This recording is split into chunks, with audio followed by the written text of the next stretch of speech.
What's going on, guys? If it's your first time here, welcome in. The name's Leo Rydell and this is Geekly Goods. Guys, if you enjoy this type of content, hit that subscribe button if you're new. And y'all, we are here to talk today about Black Panther 2 and the original idea behind that. Ryan Coogler just revealed that, and usually I do a few different stories in this video, but this one is one that I really wanted to highlight and I thought was an amazing original idea, and it's just unfortunate that we didn't get to see it.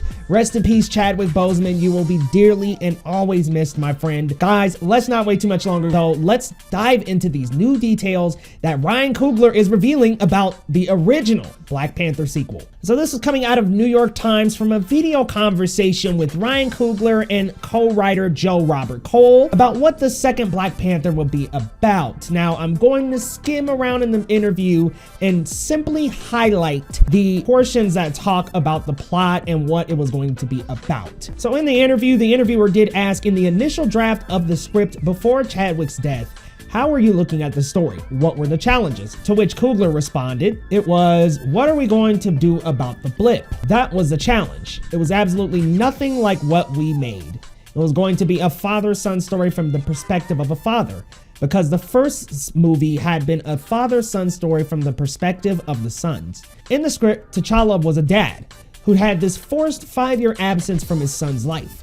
The first scene was an animated sequence. You hear Nakia talking to Toussaint. She says, tell me what you know about your father. You realize that he doesn't know his dad was the Black Panther. He's never met him. And Nakia is remarried to a Haitian dude. Then we cut to the reality, and it's the night that everybody comes back from the blip. You see T'Challa meet the kid for the first time. Then it cuts ahead 3 years and he's essentially co-parenting. We had some crazy scenes in there for Chad, man. Our code name for the movie was Summer Break, and the movie was about a summer that the kid spends with his dad. For his 8th birthday, they do a ritual where they go out into the bush and have to live off the land. But something happens and T'Challa has to save the world with his son on his hip.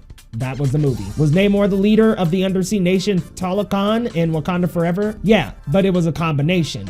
Val was much more active. It was basically a 3-way conflict between Wakanda, the US, and Talokan. But it was all mostly from the child's perspective. So as the article goes on, they go on to more details regarding why the opening scene is T'Challa's death and other things. I'll link the article down below. But guys, this is such a wonderful, amazing original idea, because it would have flipped the stereotype of the absent Black father on its head. And it just would have been such a wonderful way to show T'Challa in a new light, to show him as a father, to show him and show that emotion that he would feel, that vulnerable, raw emotion that he would feel missing from his kid's life for 5 years, something that was not his fault at all, but they just had to move forward. And it's so unfortunate that they had to do so, but this is such an interesting idea. I love that this was something that was drafted up to be the original Black Panther sequel. And guys, I would have loved to see this on the big screen. Y'all gotta let me know down in the comments, what do you think about this, guys? Because I think this would have been magnificent seeing Chadwick Boseman bring his amazing acting prowess to this, guys. I thought, wow, what a wonderful idea. Like I said, to play on that stereotype and to show us T'Challa as a father, to show him training his son to take on the mantle. And Toussaint was a great, well-casted character at the very end of Black Panther Wakanda Forever. And I'm assuming soon, maybe not the next Black Panther, but later on down the line, Toussaint is going to take the crown and going to become the next Black Panther. Now, again, it may not be the next Black Panther movie, but wow, this would have been such a brilliant stepping stone for that character to get him prepared to take on the mantle. Now, it's interesting that Val would be more featured in this version. I wonder what Ryan Coogler would have done to make her a little more relevant, because that was one issue I did have about Black Panther Wakanda Forever.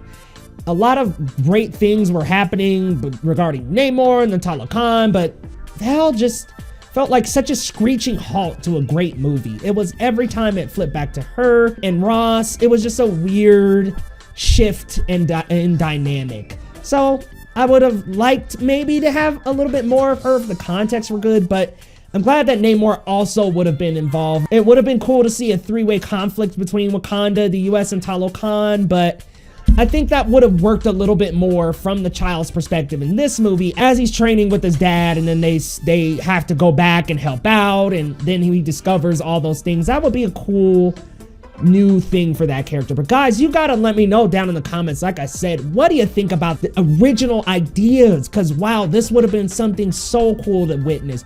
If it's your first time on the channel, hit that subscribe button for your boy, and y'all, we'll see you next time on Geekly Goods.